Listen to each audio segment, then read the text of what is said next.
يا أيها الذين آمنوا أنفقوا مما رزقناكم من قبل أن يأتي يوم لا بيع فيه ولا خلة ولا شفاعة والكافرون هم الظالمون. الله لا إله إلا هو الحي القيوم لا تأخذه سنة ولا نوم له ما في السماوات وما في الأرض من ذا الذي يشفع عنده إلا بإذنه يعلم ما بين أيديهم وما خلفهم ولا يحيطون بشيء من علمه إلا بما شاء وسع كرسيه السماوات والأرض ولا يؤوده حفظهما وهو العلي العظيم. لا إكراه في الدين قد تبين الرشد من الغي فمن يكفر بالطاغوت ويؤمن بالله فقد استمسك بالعروة الوثقى لا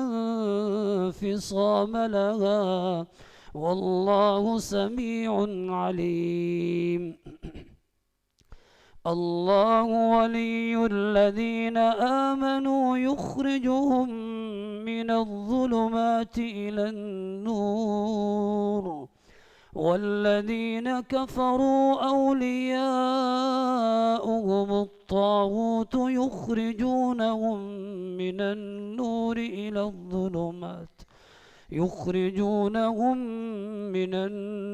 إلى الظلمات أولئك أصحاب النار هم فيها خالدون. ألم تر إلى الذي حاج إبراهيم في ربه أن آتاه الله الملك إذ قال إبراهيم ربي الذي يحيي ويميت قال أنا أحيي وأميت قال إبراهيم فإن الله يأتي بالشمس من المشرق فأت بها من المغرب فبهت الذي كفر والله لا يهدي القوم الظالمين. أو كالذي مر على قرية وهي خاوية على عروشها قال أنى يحيي هذه الله بعد موتها فأماته الله 100 عام ثم بعثه قال كم لبثت قال لبثت يوما أو بعض يوم قال بل لبثت 100 عام فانظر إلى طعامك وشرابك لم يتسنه وانظر إلى حمارك ولنجعلك آية للناس وانظر إلى العظام كيف ننشزها ثم نكسوها لحما فلما تبين له قال أعلم أن الله على كل شيء قدير. وإذ قال إبراهيم رب أرني كيف تحيي الموتى قال أولم تؤمن قال بلى ولكن ليطمئن قلبي قال فخذ 4 من الطير فصرهن إليك ثم اجعل على كل جبل منهن جزءا ثم ادعهن يأتينك سعيا واعلم أن الله عزيز حكيم. مثل الذين ينفقون أموالهم في سبيل الله كمثل حبة أنبتت 7 سنابل في كل سنبلة 100 حبة والله يضاعف لمن يشاء والله واسع عليم. الذين ينفقون أموالهم في سبيل الله ثم لا يتبعون ما أنفقوا منا ولا أذى لهم أجرهم عند ربهم ولا خوف عليهم ولا هم يحزنون. قول معروف ومغفرة خير من صدقة يتبعها أذى والله غني حليم. يا أيها الذين آمنوا لا تبطلوا صدقاتكم بالمن والأذى كالذي ينفق ماله رئاء الناس ولا يؤمن بالله واليوم الآخر فمثله كمثل صفوان عليه تراب فأصابه وابل فتركه صلدا لا يقدرون على شيء مما كسبوا والله لا يهدي القوم الكافرين. ومثل الذين ينفقون أموالهم ابتغاء مرضات الله وتثبيتا من أنفسهم كمثل جنة بربوة أصابها وابل فآتت أكلها ضعفين فإن لم يصبها وابل فطل والله بما تعملون بصير. أيود أحدكم أن تكون له جنة من نخيل وأعناب تجري من تحتها الأنهار له فيها من كل الثمرات وأصابه الكبر وله ذرية ضعفاء فأصابها إعصار فيه نار فاحترقت كذلك يبين الله لكم الآيات لعلكم تتفكرون.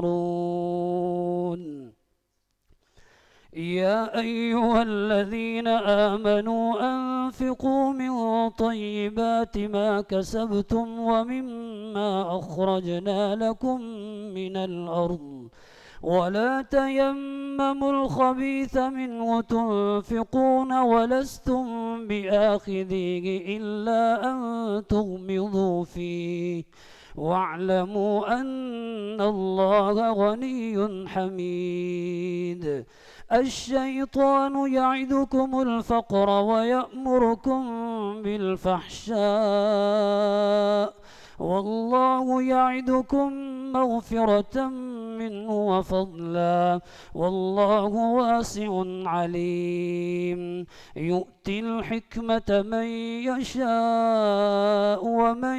يؤت الحكمة فقد أوتي خيرا كثيرا وما يذكر إلا أولو الألباب. وما أنفقتم من نفقة أو نذرتم من نذر فإن الله يعلمه وما للظالمين من أنصار. إن تبدوا الصدقات فنعما هي، وإن تخفوها وتؤتوها الفقراء فهو خير لكم ويكفر عنكم من سيئاتكم والله بما تعملون خبير. ليس عليك هداهم ولكن الله يهدي من يشاء وما تنفقوا من خير فلأنفسكم وما تنفقون إلا ابتغاء وجه الله وما تنفقوا من خير يوفى إليكم وأنتم لا تظلمون. للفقراء الذين أحصروا في سبيل الله لا يستطيعون ضربا في الأرض يحسبهم الجاهل أغنياء من التعفف تعرفهم بسيماهم لا يسألون الناس إلحافا وما تنفقوا من خير فإن الله به عليم. الذين ينفقون أموالهم بالليل والنهار سرا وعلانية فلهم أجرهم عند ربهم ولا خوف عليهم ولا هم يحزنون. الذين يأكلون الربا لا يقومون إلا كما يقوم الذي يتخبطه الشيطان من المس ذلك بأنهم قالوا إنما البيع مثل الربا وأحل الله البيع وحرم الربا فمن جاءه موعظة من ربه فانتهى فله ما سلف وأمره إلى الله ومن عاد فأولئك أصحاب النار هم فيها خالدون. يمحق الله الربا ويربي الصدقات والله لا يحب كل كفار أثيم. إن الذين آمنوا وعملوا الصالحات وأقاموا الصلاة وآتوا الزكاة لهم أجرهم عند ربهم ولا خوف عليهم ولا هم يحزنون. يا أيها الذين آمنوا اتقوا الله وذروا ما بقي من الربا إن كنتم مؤمنين فإن لم تفعلوا فأذنوا بحرب من الله ورسوله وإن تبتم فلكم رؤوس أموالكم لا تظلمون ولا تظلمون. وإن كان ذو عسرة فنظرة إلى ميسرة وأن تصدقوا خير لكم إن كنتم تعلمون. واتقوا يوما ترجعون فيه إلى الله واتقوا يوما ترجعون فيه إلى الله ثم توفى كل نفس ما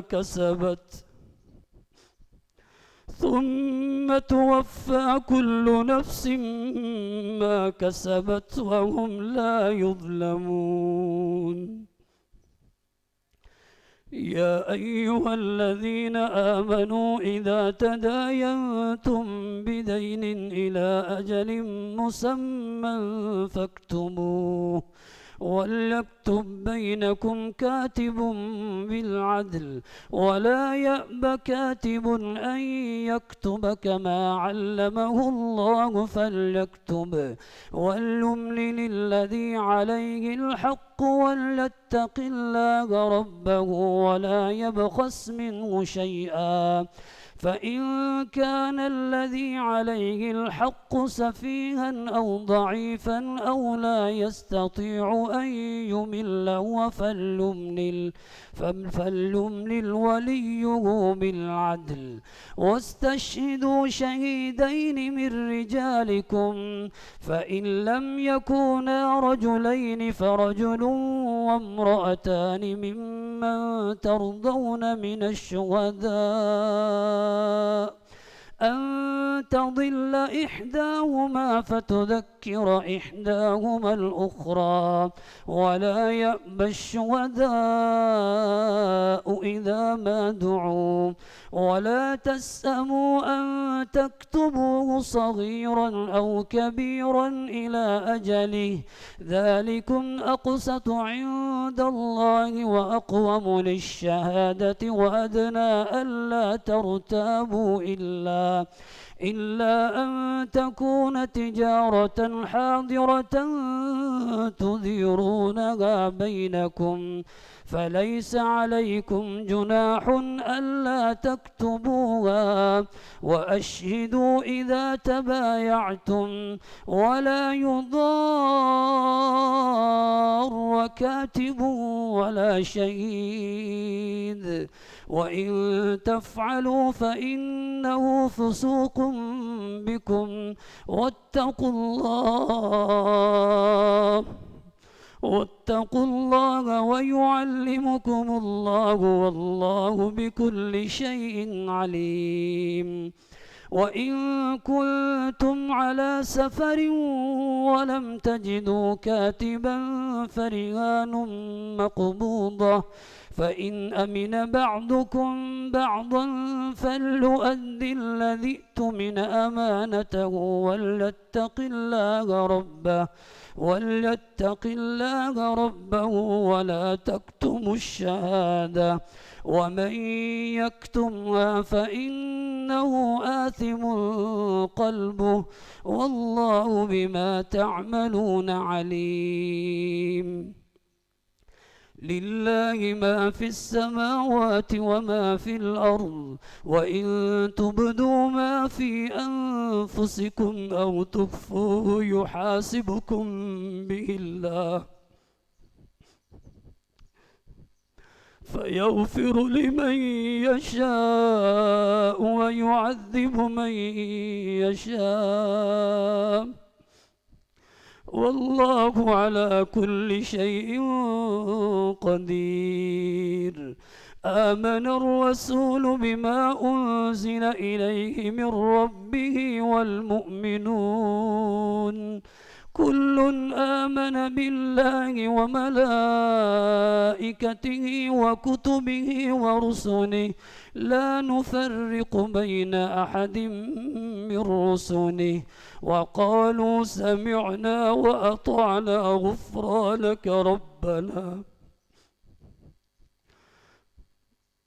غفرانك ربنا وإليك المصير لا يكلف الله نفسا إلا وسعها لها ما كسبت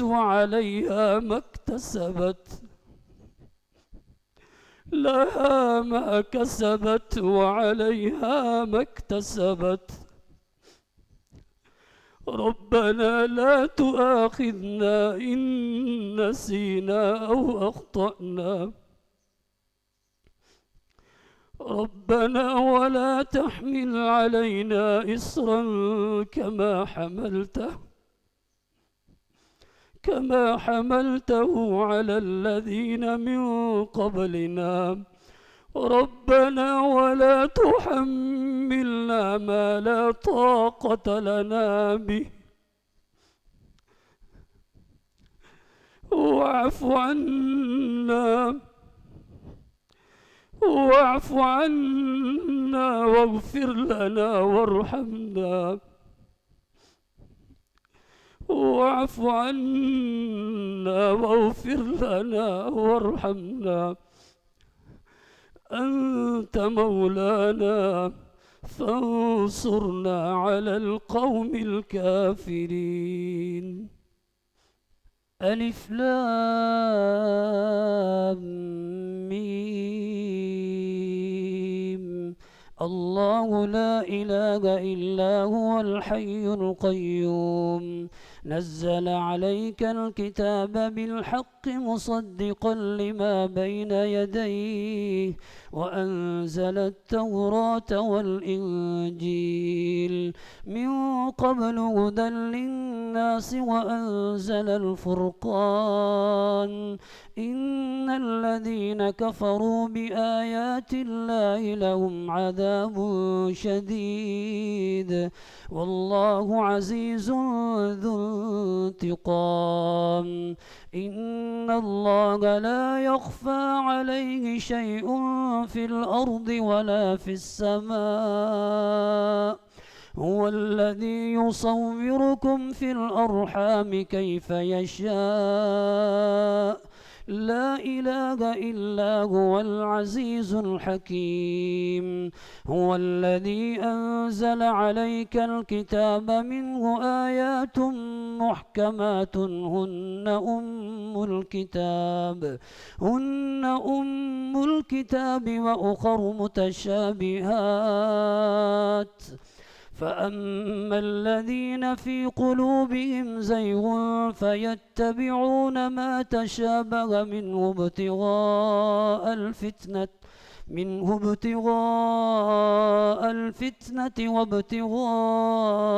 تأويله، وما يعلم تأويله إلا الله. والراسخون في العلم يقولون آمنا به كل من عند ربنا وما يذكر إلا أولو الألباب. ربنا لا تزغ قلوبنا بعد إذ هديتنا وهب لنا من لدنك رحمة إنك أنت الوهاب. ربنا إنك جامع الناس ليوم لا ريب فيه، إن الله لا يخلف الميعاد. إن الذين كفروا لن تغني عنهم أموالهم ولا أولادهم من الله شيئا، وأولئك هم وقود النار. كدأب آل فرعون والذين من قبلهم كذبوا بآياتنا فأخذهم الله بذنوبهم، والله شديد العقاب. قل للذين كفروا ستغلبون وتحشرون إلى جهنم وبئس المهاد. قد كان لكم آية في فئتين التقتا، فئة تقاتل في سبيل الله وأخرى كافرة يرونهم مثليهم رأي العين، والله يؤيد بنصره من يشاء. إن في ذلك لعبرة لأولي الأبصار. زين للناس حب الشهوات من النساء والبنين والقناطير المقنطرة من الذهب والفضة والخيل المسومة والأنعام والحرث،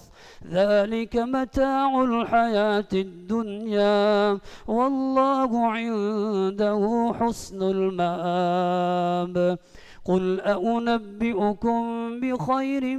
من ذلكم للذين اتقوا عند ربهم جنات تجري من تحتها الأنهار خالدين فيها وأزواج مطهرة ورضوان من الله والله بصير بالعباد الذين يقولون ربنا إننا آمنا فاغفر لنا ذنوبنا وقنا عذاب النار الصابرين والصادقين والمنفقين والمستغفرين بالأسحار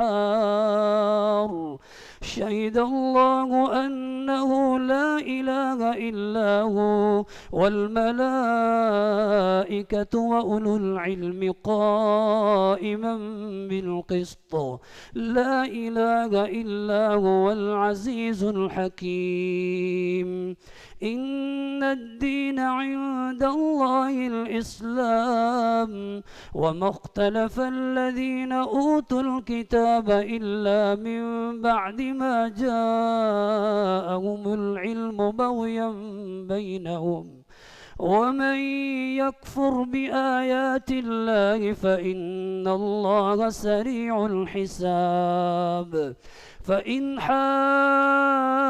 حاجوك فقل أسلمت وجهي لله ومن اتبعن وقل للذين أوتوا الكتاب والأميين أأسلمتم فإن أسلموا فقد اهتدوا وإن تولوا فإنما عليك البلاغ والله بصير بالعباد إن الذين يكفرون بآيات الله ويقتلون النبيين بغير حق ويقتلون الذين يأمرون بالقسط من الناس فبشرهم بعذاب أليم أولئك الذين حبطت أعمالهم في الدنيا والآخرة وما لهم من ناصرين ألم تر إلى الذين أوتوا نصيبا من الكتاب يدعون إلى كتاب الله ليحكم بينهم ثم يتولى فريق منهم وهم معرضون ذلك بأنهم قالوا لن تمسنا النار إلا أياما معدودات وغرهم في دينهم ما كانوا يفترون فكيف إذا جمعناهم ليوم لا ريب فيه ووفيت كل نفس ما كسبت وهم لا يظلمون قل اللهم مالك الملك تؤتي الملك من تشاء وتنزع الملك ممن تشاء وتعز من تشاء وتذل من تشاء بيدك الخير إنك على كل شيء قدير تولج الليل في النهار وتولج النهار في الليل وتخرج الحي من الميت وتخرج الميت من الحي وترزق من تشاء بغير حساب لا يتخذ المؤمنون الكافرين أولياء من دون المؤمنين ومن يفعل ذلك فليس من الله في شيء إلا أن تتقوا منهم تقاه ويحذركم الله نفسه وإلى الله المصير قل إن تخفوا ما في صدوركم أو تبدوه يعلمه الله ويعلم ما في السماوات وما في الأرض والله على كل شيء قدير. يوم تجد كل نفس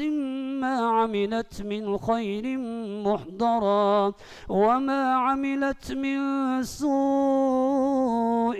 تود لو أن بينها وبينه أمدا بعيدا ويحذركم الله نفسه والله رؤوف بالعباد. قل إن كنتم تحبون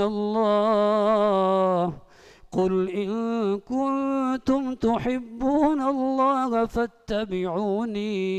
فاتبعوني يحببكم الله ويغفر لكم ذنوبكم والله غفور رحيم. قل أطيعوا الله والرسول فإن تولوا فإن الله لا يحب الكافرين. إن الله اصطفى آدم ونوحا وآل إبراهيم وآل عمران على العالمين ذرية بعضها من بعض والله سميع عليم. إذ قالت امرأة عمران رب إني نذرت لك ما في بطني محررا فتقبل مني إنك أنت السميع العليم. فلما وضعتها قالت رب إني وضعتها أنثى والله أعلم بما وضعت وليس الذكر كالأنثى وإني سميتها مريم وإني أعيذها بك وذريتها من الشيطان الرجيم. فتقبلها ربها بقبول حسن وأنبتها نباتا حسنا وكفلها زكريا. كلما دخل عليها زكريا المحراب وجد عندها رزقا قال يا مريم أنى لك هذا قالت هو من عند الله إن الله يرزق من يشاء بغير حساب. هنالك دعا زكريا ربه قال رب هب لي من لدنك ذرية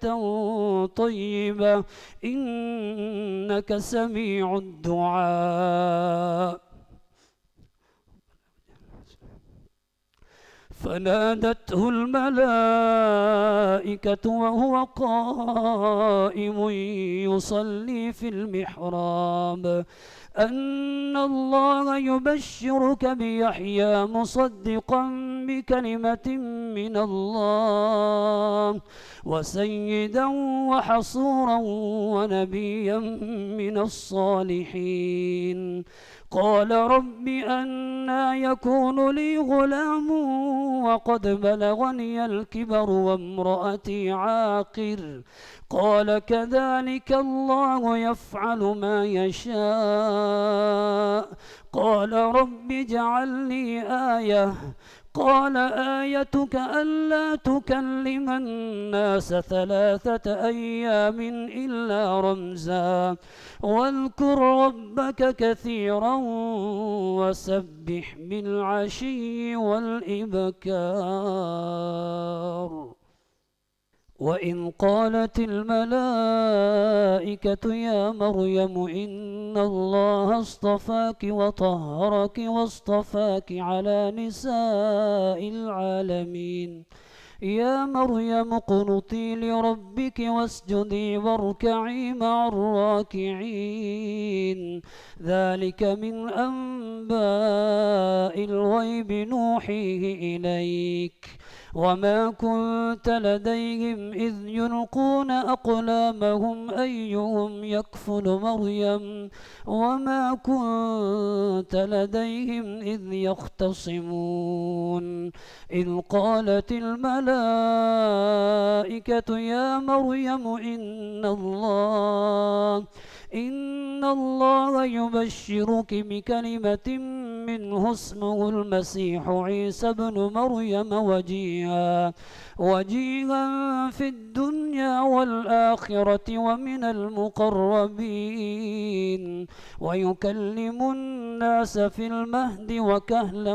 ومن الصالحين قالت رب أنى يكون لي ولد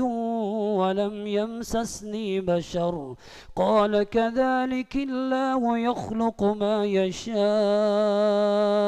إذا قضى أمرا فإنما يقول له كن فيكون ويعلمه الكتاب والحكمة والتوراة والإنجيل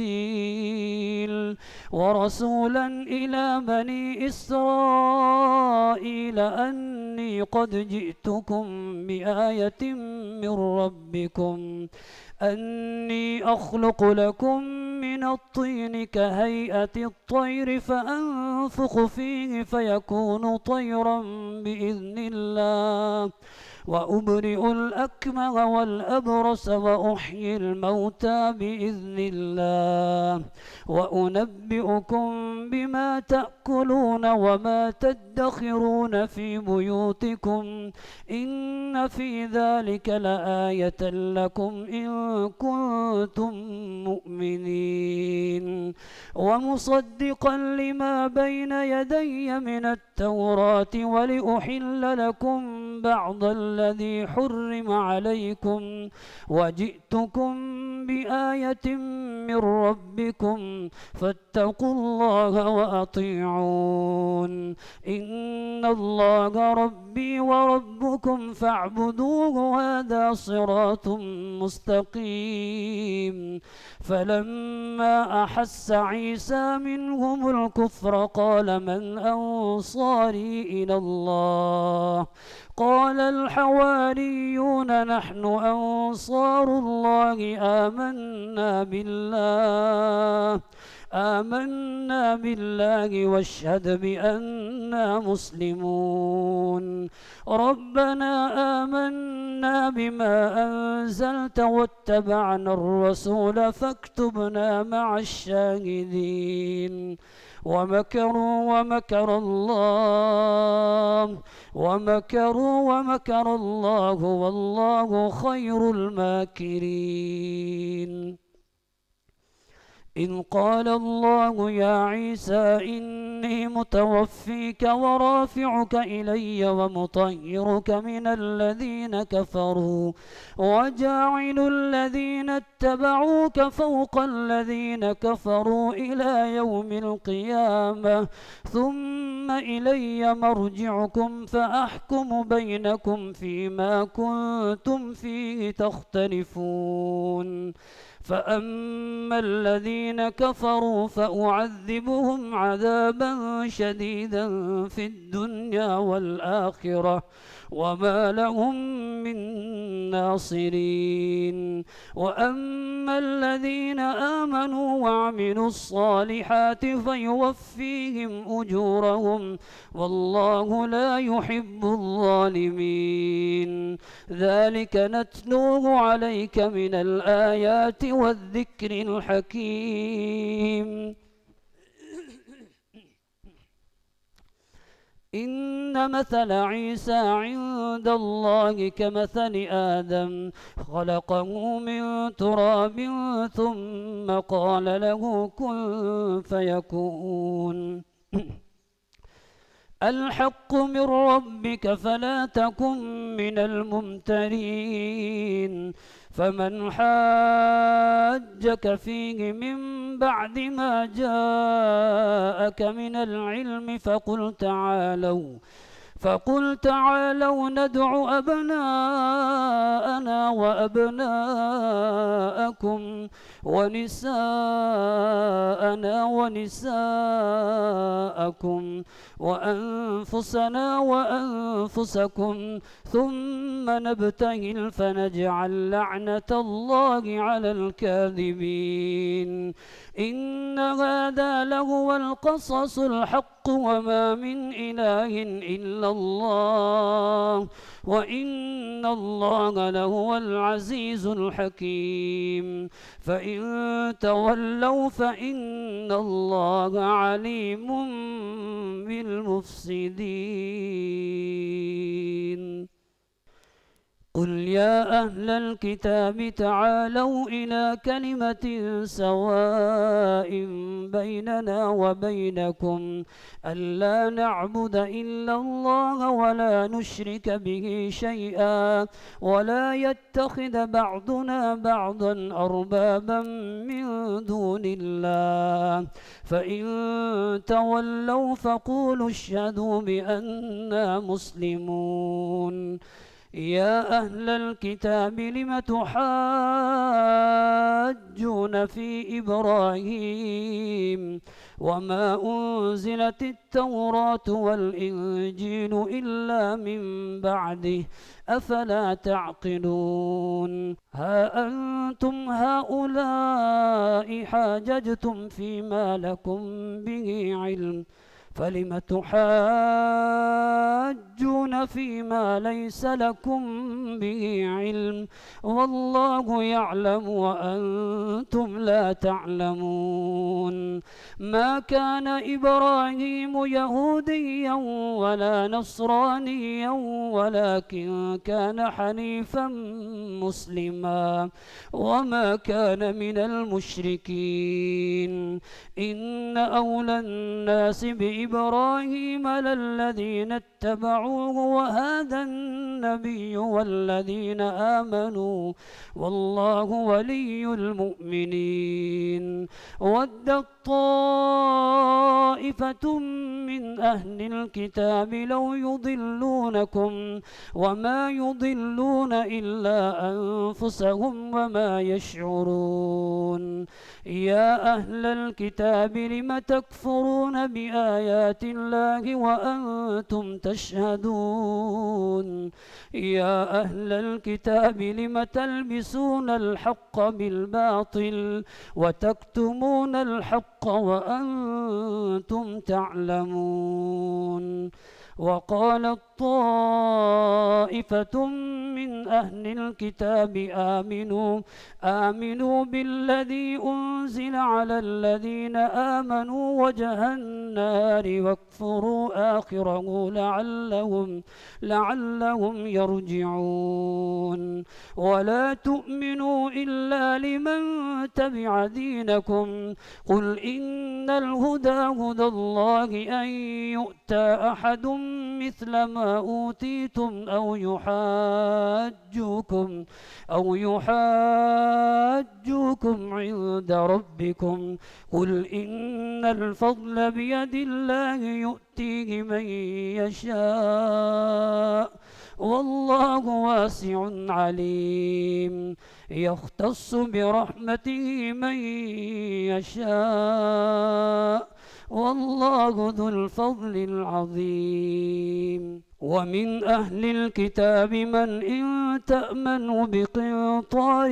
يؤديه إليك ومنهم من إن تأمنه بدينار لا يؤديه إليك إلا ما دمت عليه قائما ذلك بأنهم قالوا ليس علينا في الأميين يتخذون سبيل ويقولون على الله الكذب وهم يعلمون بلى من أوفى بعهده واتقى فإن الله يحب المتقين إن الذين يشترون بعهد الله وأيمانهم ثمنا قليلا أولئك لا خلاق لهم في الآخرة